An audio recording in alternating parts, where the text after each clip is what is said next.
So I did my project on center of mass.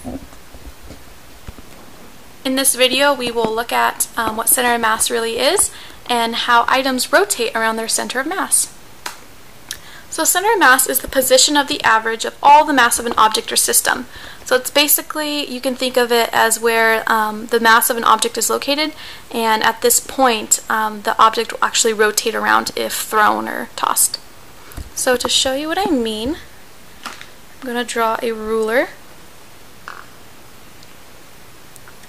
And we're going to say this ruler is 10 kilograms. So looking at this, we could easily tell the center of mass. This ruler, obviously, the mass is distributed evenly throughout the whole ruler, and so we can say that this side is 5 and this half is 5. And so we can say that the center of mass is right around here. And we can do the same for a triangle. We can say that the center of mass is pretty much just in the center right there. So in the case of a hammer, let's see if I can draw a hammer. That's my hammer. I'll color this in right here. We all know that this part of the hammer is heavier than this part. So the center of the mass is not going to be right in the middle of the hammer. If we were to say that it would be right in the middle, this side would be heavier than this side, and so it wouldn't balance out, it wouldn't be equal. So we're going to again say that this is 10 kilograms. So we are going to say that the center of mass is right about here. So if we separate this, this side and this side will be equal. This will be 5 and this will be 5. Because this side is heavier, so we're going to put the center of mass closer to the heavier side to give more to this side.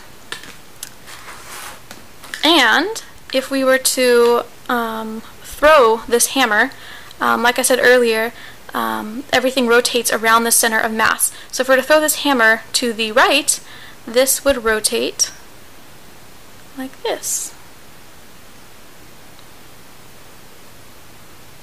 The head of the hammer would come down here and it would rotate off the board like that.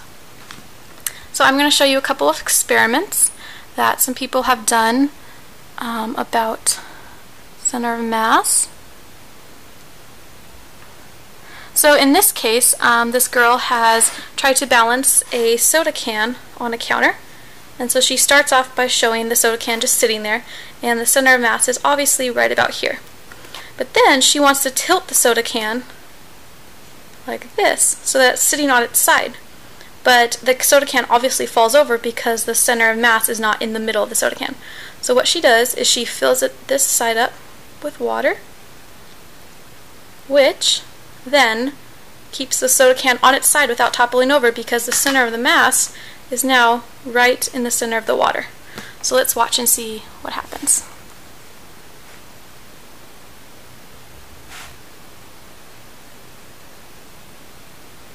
So now that you have the water inside the can, you'll realize that it can stand on its own and it's very stable because the center of gravity is directly above that edge. And also, the water has a big role in this because it can flow and it always ends up being level inside the can. That means that when you tip it and the water takes the shape of the can, and as the can spins around, the water flows and retains the same shape. You realize that you can't do the same thing with say if the can was filled with ice instead, because then the center of gravity would be off balance and it would spin it.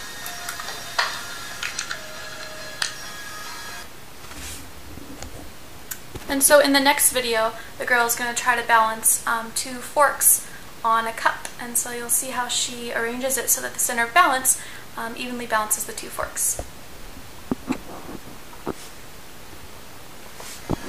So this is a twist on Mr. Gibbons' balancing act, where you have the fork and spoon balance on a toothpick on a glass, and all you need for this is 2 toothpicks, 2 forks, and a pepper shaker. So now, you want to find the center of gravity of the fork first, try balancing it on your finger, and you'll find out that it's about right where my finger is pointing, right there. So now what you do is you take the salt shaker and the toothpick, and then you stick the toothpick inside one of the holes in the salt shaker, preferably one in the middle, just to make it easier that way. And you take 2 forks and you wedge the heads together in order to make sure they're secure. And then you stick a toothpick in between, and now you do a balance test to see if you can balance the tip of the toothpick on your finger, like that. And then what you do is you transfer the whole thing onto the salt shaker, and then you'll see that the toothpick contraption balances on the toothpick in a 90-degree angle, because the center of gravity of the 2 forks in the toothpick is exactly where that toothpick's sitting up, directly under it.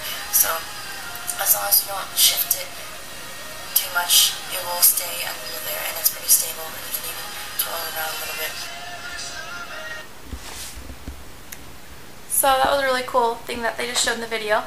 So in summary, the center of mass is usually found in the center of an object, but in the case that one side is heavier than the other, the center of mass will usually be towards the heavier side of the item. I hope you enjoyed this video, and have a good day.